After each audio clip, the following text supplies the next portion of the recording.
We're actually gathered here today because the Goethe-Instituts of Norway, Finland, and Sweden has commissioned a conversation about trust. And so the subject or the theme for the talk is trust in difficult times, which, especially in these contexts where we are now, on every side of the border in Sápmi, is a very interesting topic. Because trust is a very ambiguous term. It can mean different things for different people. But trust is often defined by the party that holds the power, which is why in an indigenous context, to speak about trust is actually to open up a very complex discussion that is layered in both good and bad ways. So because of this, I've invited people that are basically known for being human rights defenders, outspoken in the face of colonialism, powerful warriors of resistance. So starting over here, we have Ida Benonissen, who is from the Norwegian side of the border,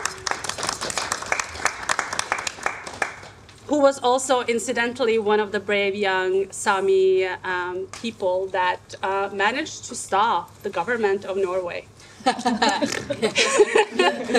let's give a round of applause for that.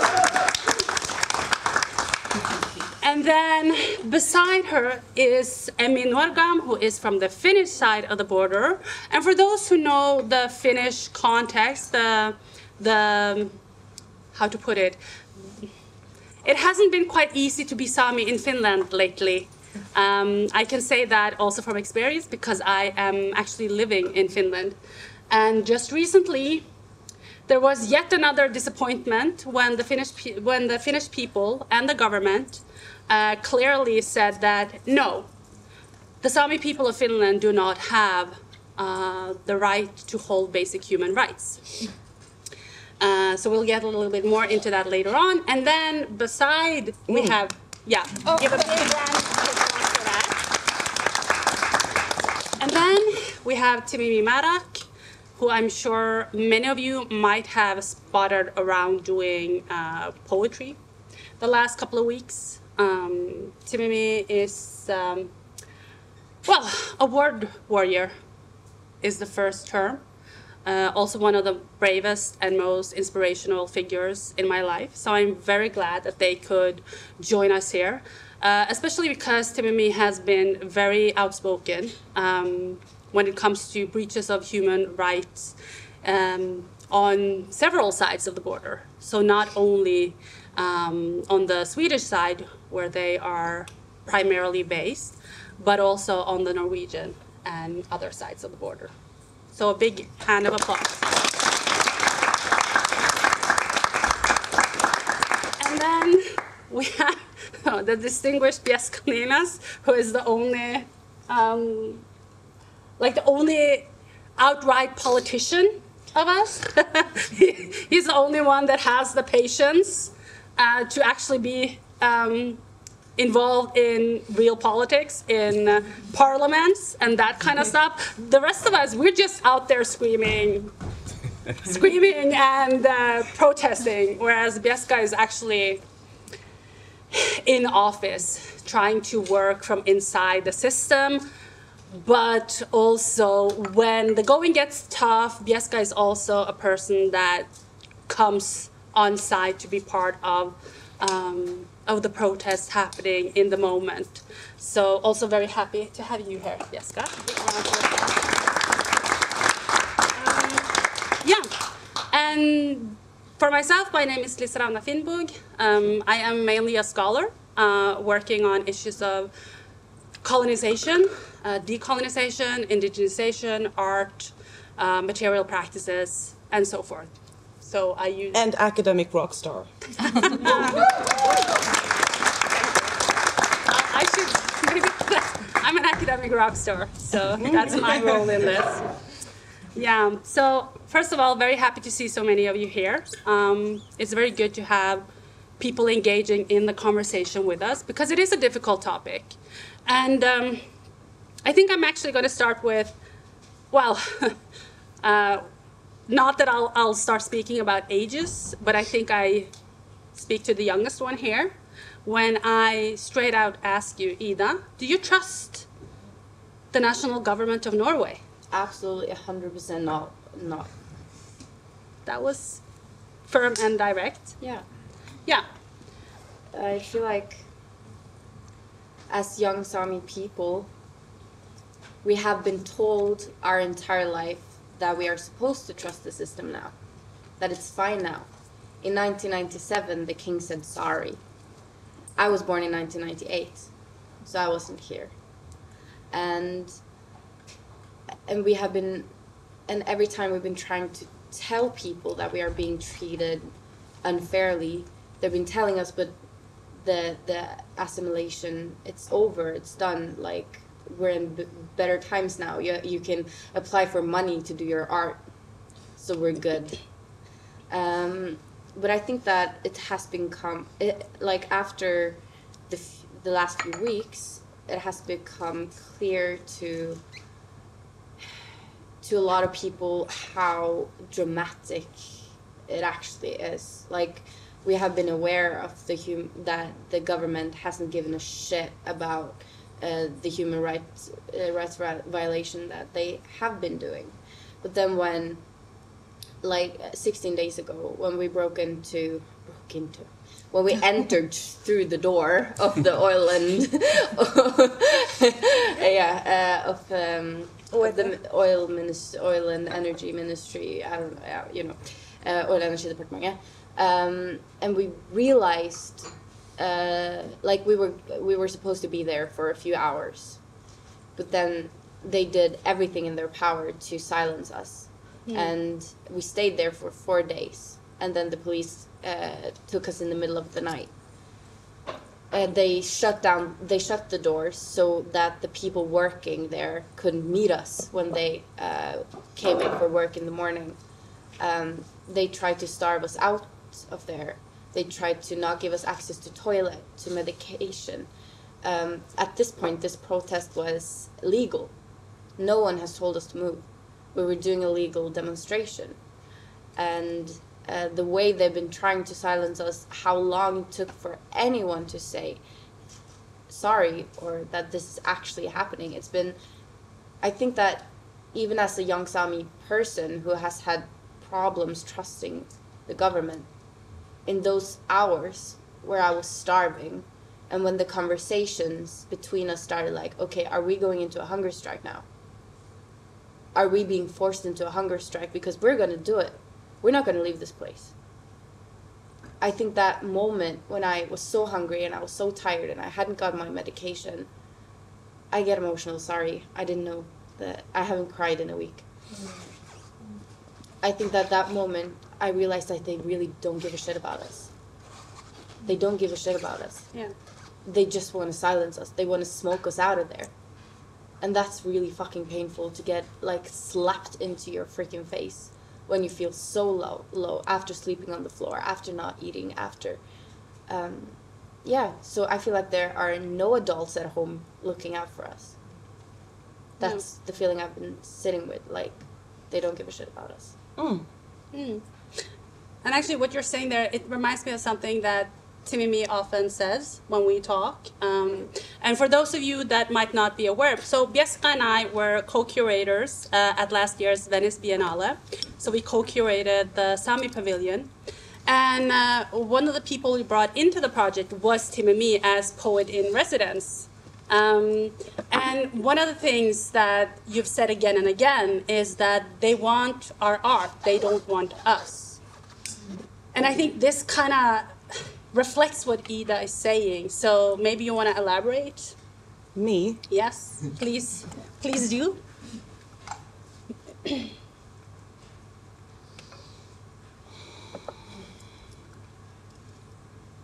I can, but I don't want to, because Okay. I'm actually very tired. The fact that I have to elaborate means that people don't understand, and that's the basics of it. You know about the art, and you know about the culture that you have seen as tourist attractions.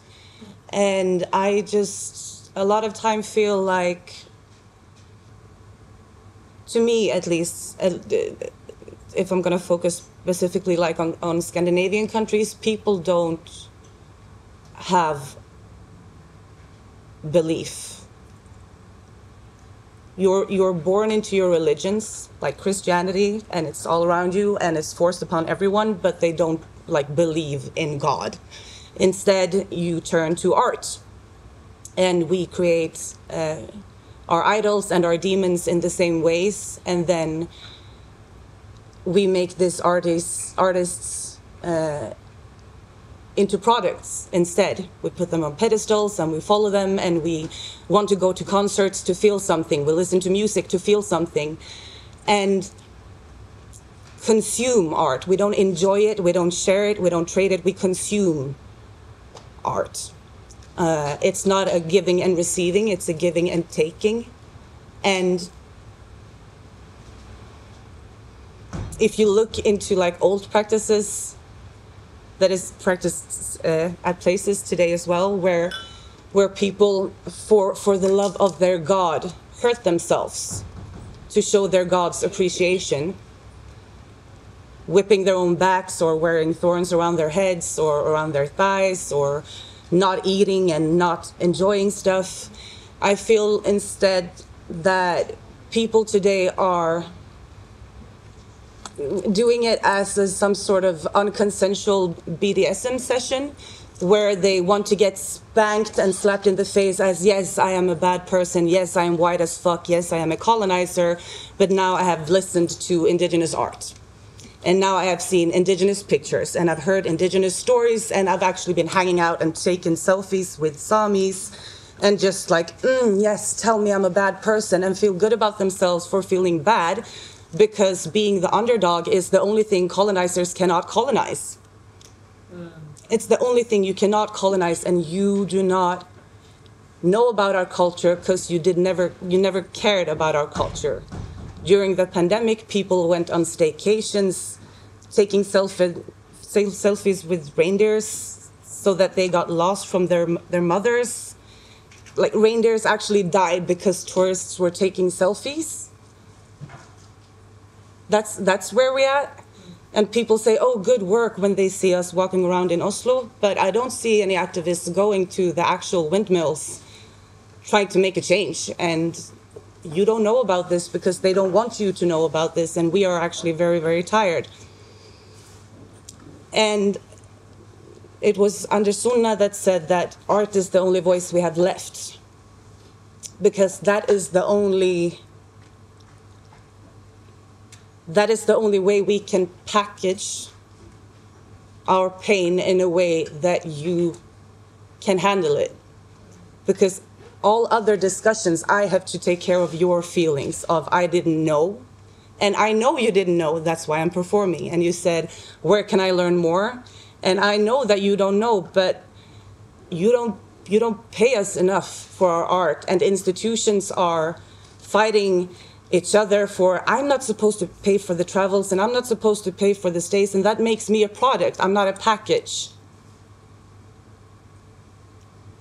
I'm treated as the art piece, but without the care for it. If I would have been in a glass box, maybe people would not touch my clothes. But instead, I don't know if I have somewhere to sleep, because I just see emails with people fighting with, am I paying for your food? Is this institution paying for your travels? Because they want our art, but they don't want us. So it's not just the government. And I think that art institutions have to do the work that the government isn't doing. They have to distribute the money in a healthy way. And when they don't do that, they have become part of the problem. They forget their own humanity. Because the second you start treating people as things, that's where you're going to fuck up. Because it's not just us. Because when we are gone, it's you next. It's always going to be you next. And the majority of Sámis are white passing white or off-whites. And that's why they can have this slow, silent genocide, because people are killing themselves and they're killing our culture. And when we are gone, you're not going to have clean water, and then you're going to go after the next one and the next one and the next one. So I need you not just to consume this art and react to it, but to see where we are the same and act accordingly. People want the art, but not the struggle. And to us, it's one and the same. It's the clothes, it's the yoke, it's the food. All of it is art. Actually, one of the things that you talk about here, because we have the saying, so guilty by association. But I often think that in Indigenous context, we have the term innocent by association. So when you do take your selfies, when you do turn up at shows, when you do hire Indigenous artists for one gig, or you bring in someone to consult, that's a way of trying to very performatively demonstrate your support, but without going into the actual institution and structures and making a change, right? So performativity. And actually, Emmy, one of the things that happened in Finland that was quite interesting was how many Finnish, I don't know what to call them, allies that kind of did their thing in media and talked on behalf of the Sámi, that it was time that the Sámi of Finland, our Indigenous people, have a Sámi Parliamentary Act. And I'm just curious how, because you worked very closely with these kind of processes. So can you talk a little bit about that?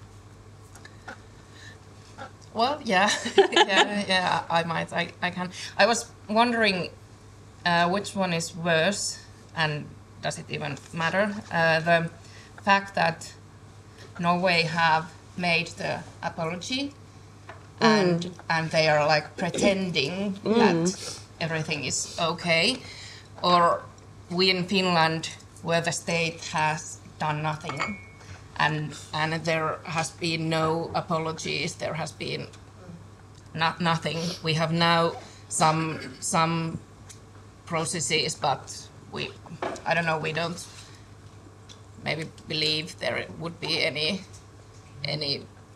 progress with our rights. Yeah, well, I'm impact producer. It's my profession. I work mainly with Suvi West, who is this movie maker, and our last project was Etna Meamet, our silent struggle movie, well, documentary.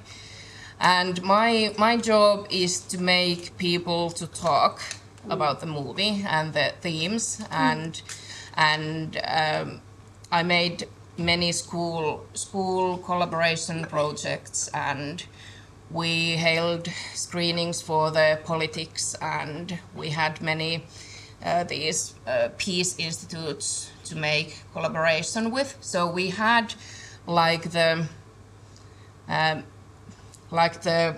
good momentum, because Suvi has made this amazing film, and there has been some discussion about Sámi people in Finnish media, like in year or 2 years. And I'm also a journalist and an influencer, and I work with the Finnish people, and I have the connections with the Finns, and I've been working with a Finnish broadcasting company and so on, and I have quite popular podcast, this feminist queer podcast with my friend Laura. It's called Clubhouse, and I love it, but I'm kind of known in Finland, and so now we're gonna make her known here. Yeah, so that's why it was maybe easier to get the Finnish celebrities come with us to the paddle against the Finnish government. Not enough, because as Liisa Rauna told, they didn't accept the new Sámi parliament law. It was the next day you went to on Thursday to the ministry, and on Friday morning they told us that these Finnish politicians has made it not going through, and it. For those who doesn't know, could you shortly explain what it is you proposed and what it is they are denying? Yeah, well, we proposed that we could decide who the Sámi people are. You know, if you are not Sámi and you're here and you're listening us, you think we are angry and we are not nice. I think there is people who thinks that, oh, if they only would be nicer, if they only would be friendlier, it would be easier to listen, and it would be. I would like to listen more if they would be some nice people, but they are angry. We are not allowed our emotions. yeah, and when I'm speaking of these Sámi things, the Finnish people, it's always like holding your emotions. We had these screenings when the Suvi West's documentary came on premiere. It was the COVID time, so we had these really small screenings for people. And in every screening where we went, where was a Finnish audience, there was this little discussion after the screening. And in every discussion, there was these Finnish people who was crying because they felt bad that they didn't know. And then we stand over there and we are like, oh, it's okay. It's okay. You don't need to cry. It's okay. And we were holding their emotions because they were feeling bad that they didn't know they are oppressing us. And then we were like, it's okay. Yeah, everything is okay. Yeah. And I'm kind of tired of that. Yeah. I think that might be the thing you are tired of. No, if we're gonna talk about trusting the government, I do trust the government. I trust their actions, not their words. Yeah, but that's actually one of the things that happens through colonization is the insertion of a specific way of looking at time. So instead of viewing time as something that just is, you start viewing it as something that is linear. So you move from point A to B to C and so on. And in the present, in the now, what happened in 1851? No, that's so long ago. We can't take responsibility for that. We didn't do it. That's the colonizer's way of looking at it. Now, the thing is, though, that, okay, you weren't there in 1851, so you didn't actually bodily impact anything in 1851. But if you, as a person, are living within a structure that privileges you by suppressing the privilege of someone else, then you're not really any better than a colonizer. You are a colonizer. And one of the things that happens when I say this to people is that they come up to me and they're like, you know, if you weren't so angry all the time. And I'm like, I'm not angry. I'm just putting the fact on the table, and I speak in a loud voice to ensure that you're hearing me. I don't want anyone to say, oh, sorry, I didn't catch that, so I can't, commit to it. So I just have to, is none of you angry? Because I am pissed off. Yeah, me too. No. No, I just have to, I was seriously being like, because I think the most dangerous part is when I meet people when you go numb. Do you realize that my friends have been carried out from a building by police officers with guns? That a government says that you do not have the right to self-determination? And both of these people are saying, I haven't cried in this long. You can measure the stress level, like stress hormones in tears. It's a relief. Yeah, I mean, You are making people go numb by not acting or reacting. We are not allowed our emotions. I am pissed fucking off. No. And if that's annoying to you, that's your fucking problem. and maybe this is a good time to point to Bieska because you're a politician. So of course, when you go into meetings with governments or departments or other non-Indigenous institutions, I'm sure that they Or the Indigenous institutions as well. or the Indigenous institutions as well. Yes, and I'm thinking more about like how do you need to kind of police yourself? How the fuck do you manage? Yeah. Okay. How the fuck do you manage? Well, I do not always manage. That's one thing. But yeah, I also have to say I'm really tired right now, so I'm not thinking that fast. And I think I will start with that and just ignore your question. That's fine. Because I'm very tired because last week in Oslo was not the only fight we have. We are in constant fight mood or mode. There is never time to rest. So that's also one way of killing us, one by one. Literally kill us. So I have gone into this meeting and tried to point that out, that you guys are responsible of that life, of that life, of that life, of those persons who are not longer here. They are killing us. That's the reality. And I think that this is not healthy at all. But I think that we just have to do this. There is no other possibility. And there is no place I'd rather not be than in those meetings. But they are forcing us into those meetings, into the structures, the structures we have to try to change or to vaikuta. I don't know the English word. So there is really no choice. It's like Emmy says, it's not a choice. And well, I can jump to your first question. Do I have any trust? And like Ida, I have no trust in the government.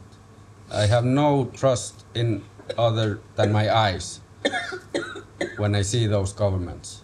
I trust my own eyes and I see what they do. It's like Timimi says, they don't act. And the apology from the Prime Minister last Thursday, for me, it's totally empty. It's a minimum. It's like... It's a non-apology. Yeah. It's very performative. It's very performative. And that happened after 1 week of shutting down the fucking government. Yeah, it took a fucking while. And also, that's crazy. That's absurd. That our youth have to do that. To even get attention. To even get an apology. Important because we're talking about trust in difficult times. And I think also looking at what's happened, because we also have the truth and reconciliation thing happening. And for me, it's always been a question, but whose truth? We know the truth. The Sámi people, we know the truth. We've always known it. We don't need a report to know the truth. The truth aspect is for the Norwegian people to know what you have been party to. And when I say that, I am once again saying, I'm not saying that Norwegians bodily might be inflicting trauma on Indigenous Sámi bodies, but I'm saying if you are a part of the system, which you are because you live in Norway within Norwegian structures, and you do not work to to sort of level privilege, then you are part of the problem. Then you are, through your actions, inflicting trauma on Indigenous bodies, on Sami bodies. That's the truth part of it.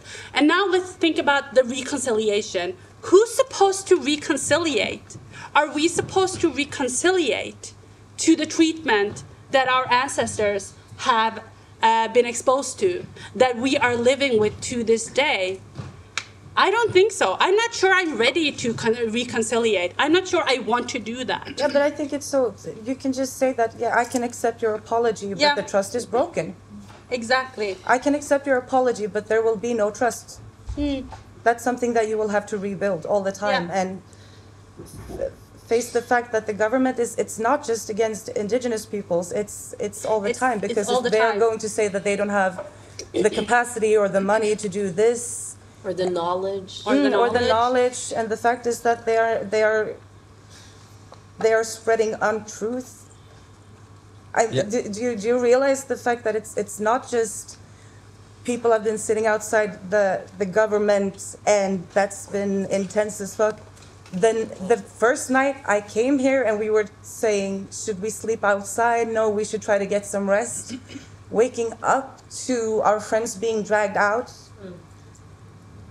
That's a reminder that every time you go to sleep, every time you try to rest, they will come for you. They will come with guns and the law on their side.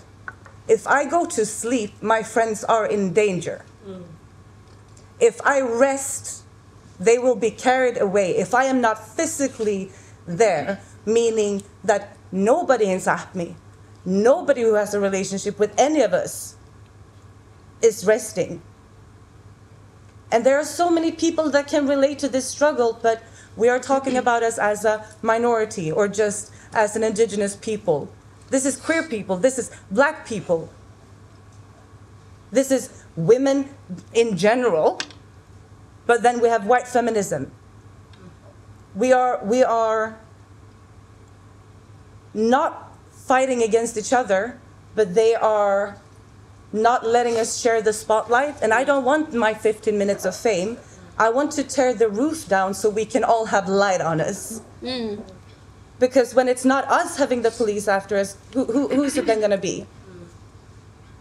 They shot people in Oslo during Pride, and the police knew. And they are talking about like, ooh, the bad neighborhoods and the suburbs. They are actively teaching you. They are actively teaching you that there's a bad guy amongst you. You are not. Can I just add something when we're talking about Yeah. the night?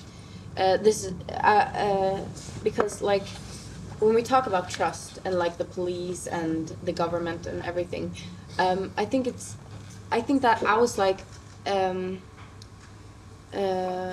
giving them the benefit of the doubt for a long time. And when we were inside of OD, we were constantly talking to the police all the time. Hva de kalles? Dialogspolitiet. The Communication cops? Communication officers. the communication officers. We were talking on the phone with them every day because we wanted them to know what we were doing. We wanted them to know what was going on, and we wanted to know what they were thinking. And they did communicate that. They were like, yeah, blah, blah, blah, we're not coming in. No one has told us to come in. You stay there. It's fine, blah, blah, blah, blah, blah. And then when Sunday came, we were like, what if at this point we had been staying there for 4 days. We were like, what if they get us in the middle of the night before Monday morning? So we called them and said, we've been staying here since Thursday. We've been staying here this entire weekend. If you guys come to get us in the middle of the night, that will break our trust. Because you know what signals that communicates out to the public. And they said, of course, we get that. We won't do that. We want your trust, and we understand. So we go to bed, and I remember I had fallen asleep for like 3 minutes, and then we hear like the bam, and our banner that says, I think it was the Land Back banner. Land Back. It was shoved off the door, and I was staring directly into like 20 armed police officers' faces. And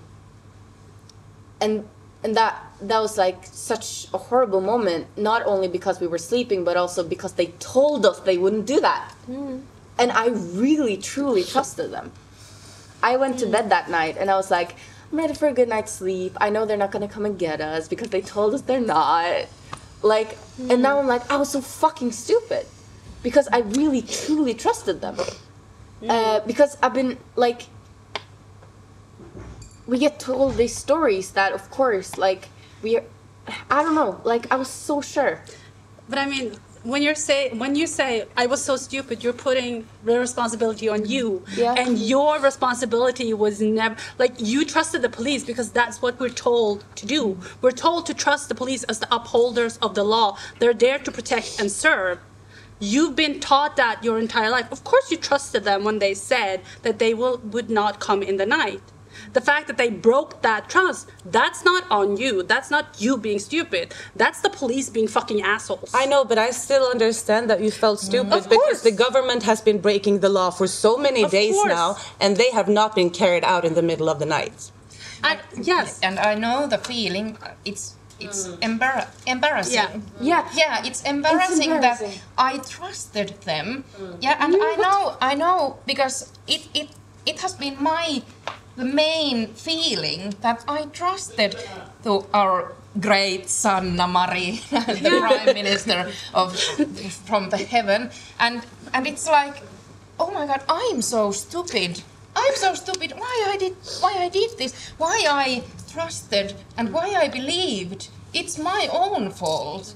I shouldn't have been done that. I know the feeling, and I know it's not right. And I know that we shouldn't be feeling like that way, but But I we know. do. Yeah, And that's the issue with trust. And when we talk about trust in difficult times, and we talk about trust as something that is ambiguous, because trust is for the privileged. Yeah. To trust and to expect that trust to actually be upheld is for the privileged ones.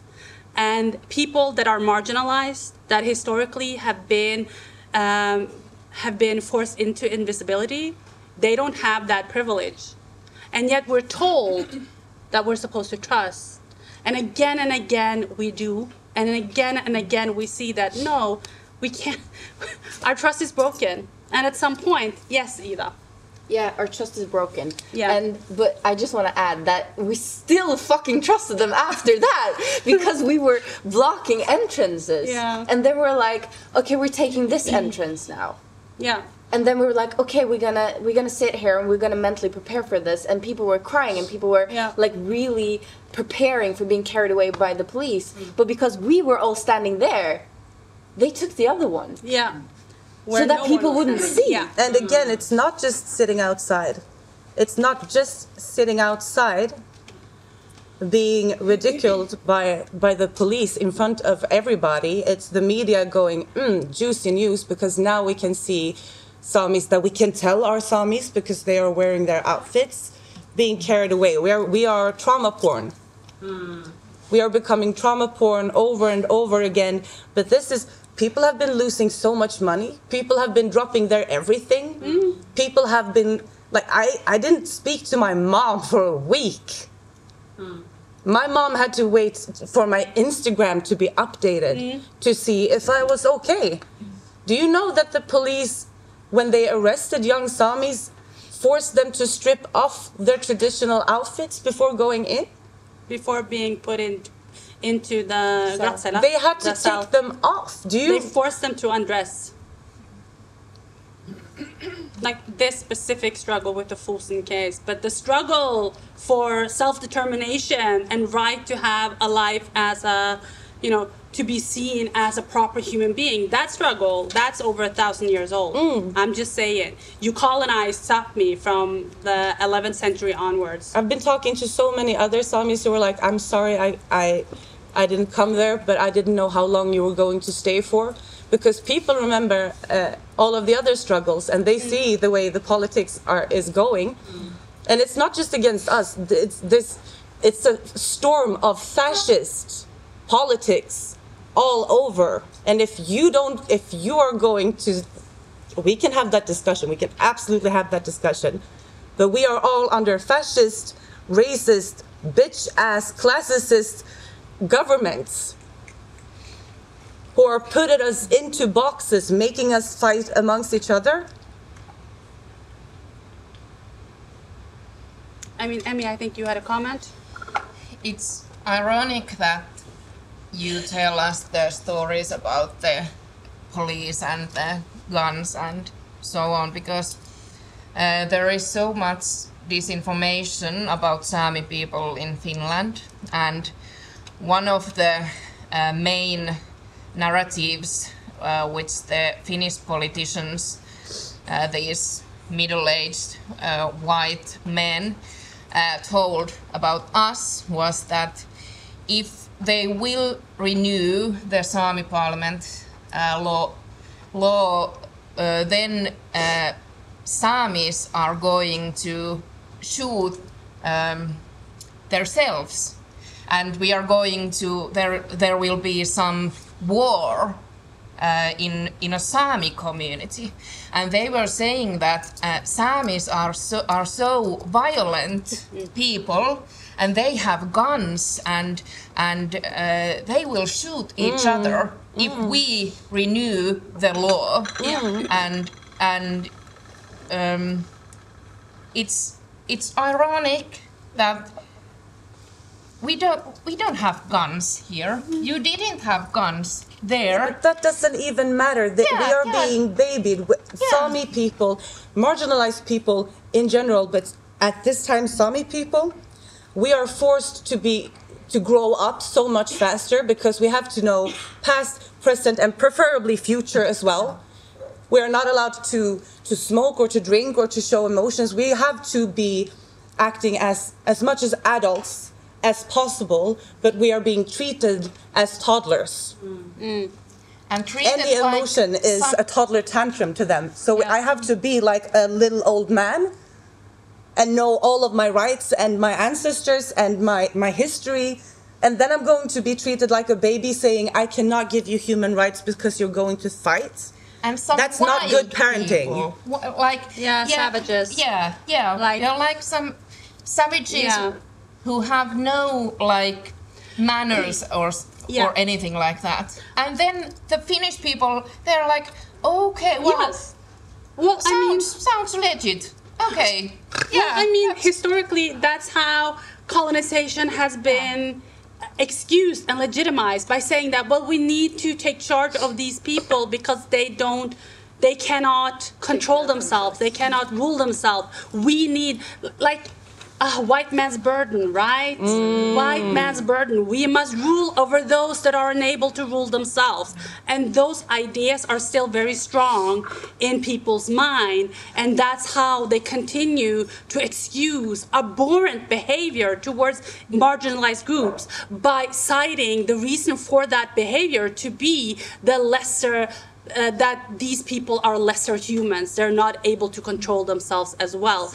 Now, I just want to remind everyone, or to make people aware, that don't trust a word from the government about us. And don't trust the school system. Don't trust your education. Please educate yourselves, because we don't have the capacity to educate everyone. You have to do some work yourself. We are in a constant battle. So please don't come with stupid questions and basic knowledge to try to understand. Don't bother us with that. Educate yourselves. If you want to help, make that work. And I please do that. And if the only thing you can do now to support, if you feel like you are so shut down by your own white guilt, you can at least pass them some money, because there's a lot of people who have been paying for so much shit just to be able to be here. Yeah.